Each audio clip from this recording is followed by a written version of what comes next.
Assalamu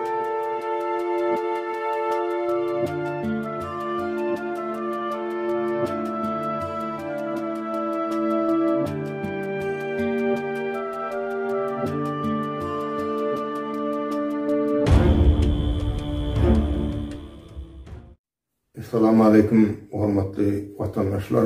Şunkü temamı şol Türkiye'de bolup geçen, Suriye'de bolup geçen betbatçılıklara şu yerde cevir çeken adamların o maşgalısına gıynatçıları şunkü temamılar. Şunun için Türkmen Hareket Ассоциация Демократический Türkmen Hareket bütün ağzalarının adından Türkiye'de ve Suriye'de şu betbalçılıkta yok olan adamların maşgalalarına duyuluştuk biliriz biz. Ama biz şöyle Türkmen'in yaşayanı biliyoruz. Türkiye'de mesela diğeri Gaziantep, İskenderun, ve beyleki şehirlerin kötüsünde Adıyaman bunun nüngül yönünce gelip yaşa oturan Türkmenler var şu tayda. Yeniden çarvaçılığı ediyorlar. İşliyorlar. Türkiye'de, Suriye'de olan öyle yurdu. Şehrinin adını izarlasan Türkmen'in geçmişine, tarihine uğruyor da. Yani Türkmenler şöylelerde gelip yurt tutup yaşanma şu adı şenli ve şu gıynatçılığı yer titremede, vahşi yer titremede köp adamlar şu yumurluğun ün aşağına kalıptır da. Şimdi şu an halaf etmek işleri devam ediyor. Ve şunun görkezliği ben bir yerde Germanya'da görüp oturuyorum. Nemizlerin tedaliklerine. Şu Nemiz gruppan nemediyen spasat ediyen adamlar neyi edip otayda şu betonları götürüp nemlerden kran bilen ayırıp şağından çıkarıyor adamları şol atlar görket bulur her gün. Yine şunun gördüm bir khas bir katı bir gülüğüne tesir ediyen, ağına tesir ediyen rahat gördüm. O da şu tayda şol iti veriyorlar. İt barıp şu taylarını iskap başlıyor. Onu şaktan İsalyan olmalı. İtçeni var, İsamalya sedemiş diye daha. Yani şu tayda şu it ayağıyla garp başlıyor şu tayını beton pilite. Onun şunu eylak kran bilen ayırıp iterip lad edip şunu alacak bu şeyliyalı atşıyalar. Şu şeyle iki elin tokup şu taydan bir ay bolaysa var 2 yaştan geçen gıycalar çıkar ya da çağızcığı. Şu halat ediyen gruppan adımları. Gıycaların saçı duruşunu gum, saçlığın bilen o. Yüzü duruşunu gum. Şu gıycalarını açıp şulara seyredip şu ağlayacağından bilen o, ağlamayacağından bilen o şok состояние'de da çağı. O üstüne şu yankı yumurluk betonlar olan şu ağrısından şu çağacın diğer çıkışını men öğren hayran aldım. Bu eğer gorsa gorya da neme. Beyleki bir yerden şol çıkarıp adamları şu pakete salıp gara paketlerde akıtıp gidip oturuyorlar. Onu şu görküyor, şu nemizlerin görküyen statistikası bilinmek o şu Türkiye'den alyandılar 7 adam diye de. Yani o yerde şu bölgede 16 milyon adam yaşadı. Ben şunu malumat aldım. Onu gözümde getirmeyen ki şu tayda bolup kayıttım İskenderun'da. Ama men inden bu Türkiye'nin katı oğuliyadı. Köp yıllar yaşadılar, 20 yıllar o tayda. Gaziantep'e milyarlar yankı Adıyaman'a milyarlar hem de Türkiye'nin bölülerini milyarlar. Köp tanışlar var, batnaşyadılar. Havaral bulur, köp adamlar yetipdir. Ýetimtäk şol nemeler açılıp ýanky betonlar aýrylyp uşagynaky hemme iň soňky uşakdaky etaje onu nemeni betonlar bir ýana aýyrmasa belli ýok da näçe adam otayda o diri ýatyr näçe adam ýok bolan onu şo zatlar şo işler bilip dur. Men pikirimçe näçe adamlygy ýene bir kepdiden belli bor. O ören wagşy ýertirme şo taýda şol İskenderowyň golaryna şol ýol ýaryp soň daga direp dagam ýarylýar diýdi. Tiligat gaty uly güç kökenler. Şoň üçin şoýda bir wagt ýogurun adamlaryň maşgalatyna gyny süldirýär. Ýogurlaryň yatan ýere torun iman hemra boldum. Türk dogunamda şu gynançly günlerde şolaň duýgusyna goşulýar.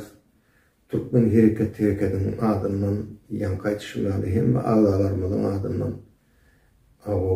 Yine bir edek duýdaşyp gülýär we sagaman dirge alan adamlara saglyk we mundan beýle awadan ýaşaşy arzu edýär. Şunu aýdasyn belli adamlar bu sebäplemden bir ören bir täsirli zat bolup geçdi-de berdi. Şu yerlerin, yurtlaryň hemmesi şol Türkmeniň ýaşaýan ýerde. Türkmenim diýsek bolýar, Türkmen ýaşaýan ýer. Bizim özünden Türkiýe. Biz Türki milletlerde hemmemiz Türkmenler, Türkler, Azerbaycanlar, o beýlekler, Galaplar, Özbekler hemmemiz Tatarlar hemmemiz Türki millet bizim gelişimiz anlardan. Oştada bir da aýdasym gelýär şol ýan ýakynna bir men bir täsin habar eşitdim. Onu dinledim, hutbedim, bulawym bilen dinläp gözüm bilen gördüm bir ýaş neme professor. Uçony şol gurrun berýär. Şo maýan ýaşan ýerlerine öňkü şo maýa diýede bu halklar ýaşan bir maýan epohy bolýar şol. Olaň şäherler şu wagt neme yumurlup okeanyň düýbünde de maýan ýaşalan ýerler bar. Suwalýa da adamlar ýok bolýar. Ýani şolaň nemesini şo wagtky kulturasyny şo wagtky şolaň gürlen dillerini öwrenteler. Şolar Türk dilini öwrenýär eken. Olaň aslında gürlen dili Türk dili eken. Diýmek bizim olaryň bizim bir doganymyz bolmaly aňyrdan gelýän. Maya. Indi şuýda aýdasym gelýär ýene de şol dünýäniň her bir ýerinde ýaşaýan türkleri bir wagt göç gidýärler şol uruş sebäpden, diktatura sebäpden özüňiz aşywatdan otaýda ýer titrep jaýlar ýepildi bizim öýümli diktaturaň buldozer gelip ýetdi da.